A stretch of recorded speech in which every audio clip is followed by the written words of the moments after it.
Hello, Sacral Beauty. Welcome to the She Sacral podcast, where we focus on burnout recovery through the power of sacred pleasures. If this is your first time tuning in and you're new to understanding the Myers-Briggs personality types, then be sure to tune into the first episode of this series so that way you can get a deeper understanding. But today we're going to dive into the personality type ENFP.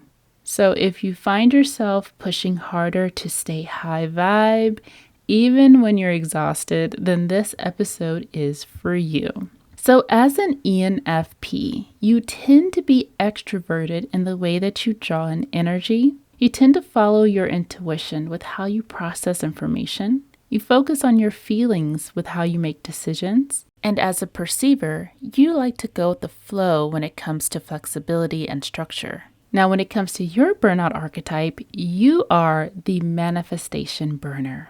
For your sacred strengths as an ENFP, you are a visionary. Your energy sparks possibility and hope. You inspire others through passion and optimism and big picture dreaming. Your love for expansion makes you magnetic to opportunities. So take a deep breath and honor that, because your optimism is so beautiful. But what happens when those high vibes start to become heavy chains? Some signs that burnout can creep in for your personality type can look like forcing positivity even when you're low because you fear that you're going to attract bad energy. You overpromise when you're excited and then feel trapped when your energy crashes. Stillness feels like failure, so you just keep trying to manifest harder instead of resting. Some clues that your body will let you know that it's overwhelmed can look like emotional highs and lows,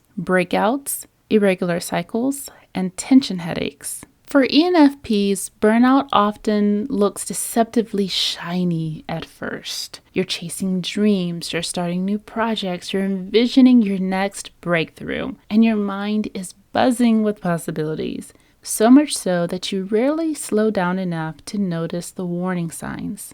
Now, when it comes to our survival coping mechanisms, we can either fight, flight or flee, freeze, or fawn. But for your personality type, your nervous system tends to go into flight mode. But flight isn't always running away physically.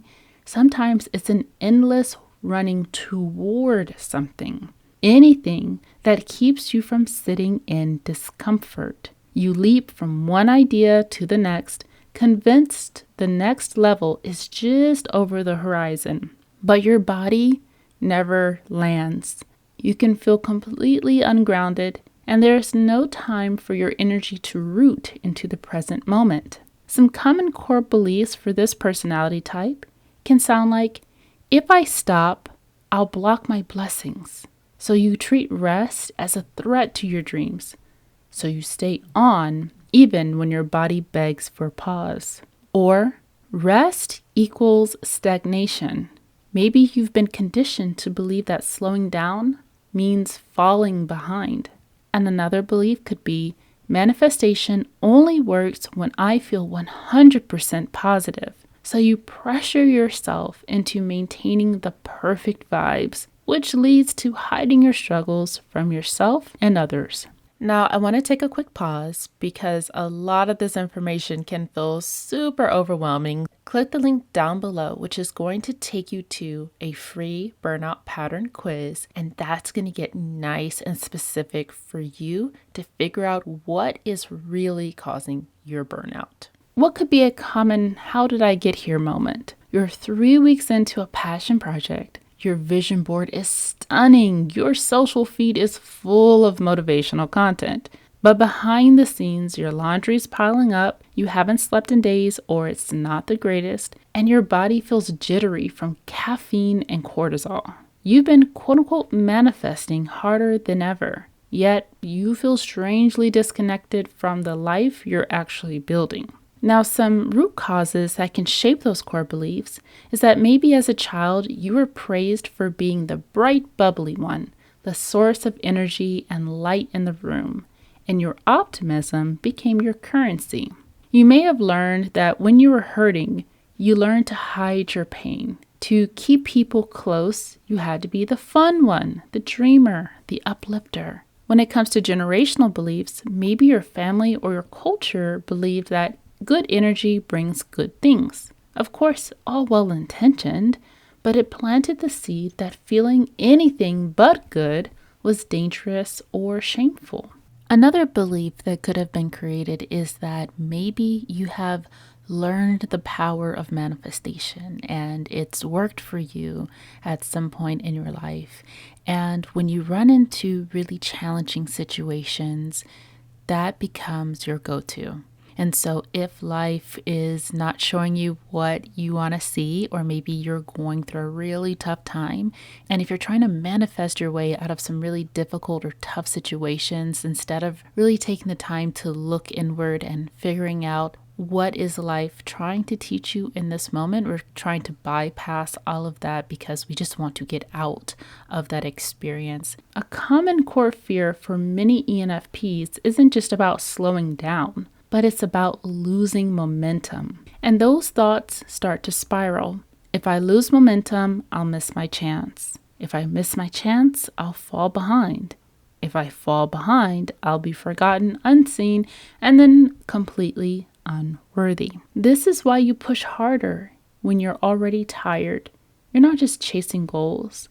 You're outrunning this fear of becoming invisible. So manifestation isn't powered by constant high vibes. It's powered by being in alignment. It's about inspiration, action, and integration. Neutral energy, stillness, and rest aren't breaks for manifesting.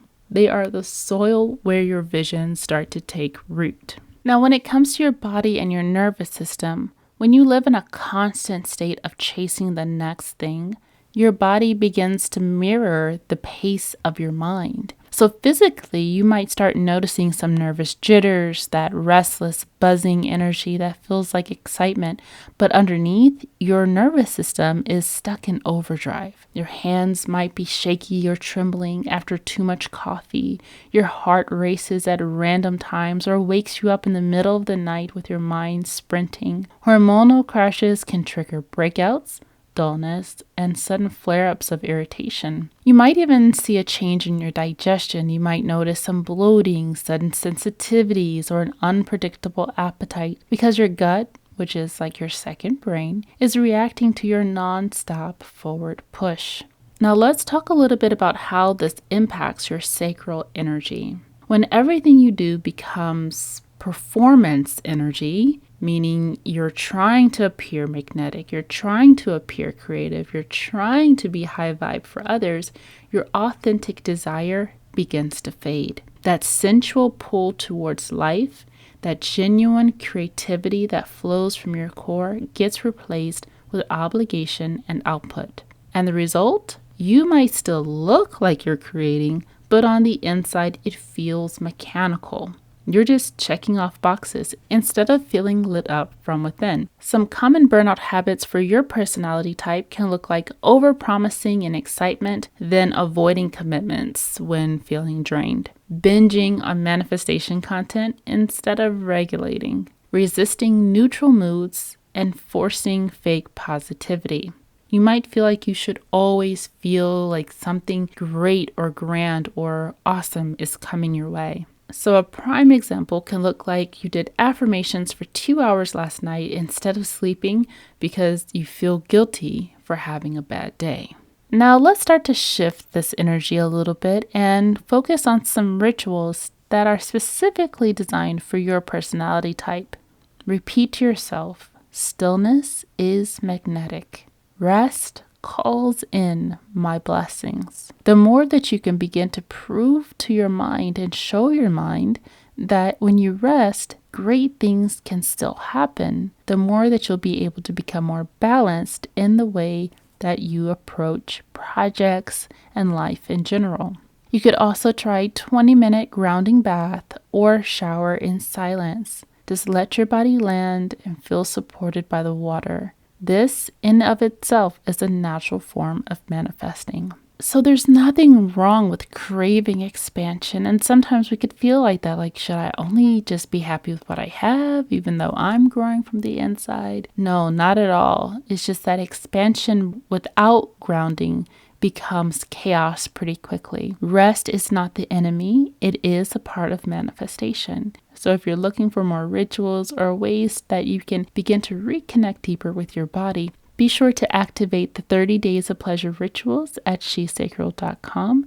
And if you're looking for more one-on-one support, then we can absolutely book a private call to talk more about your burnout archetype, your burnout stage, and create a nice guide plan for you. And I want you to remember that your dreams do need your energy, so protect it like the sacred gift that it is. Now, if you're listening to this and maybe you're thinking, this sounds a lot like me, but I actually am a little bit more introverted, then be sure to check out the previous episode of ENFP, which is considered to be the self-helper. So you can listen to that and see if that resonates with you as well. This concludes our episode. Thank yourself so much for showing up today, and thank you for tuning in to the She Sacral podcast.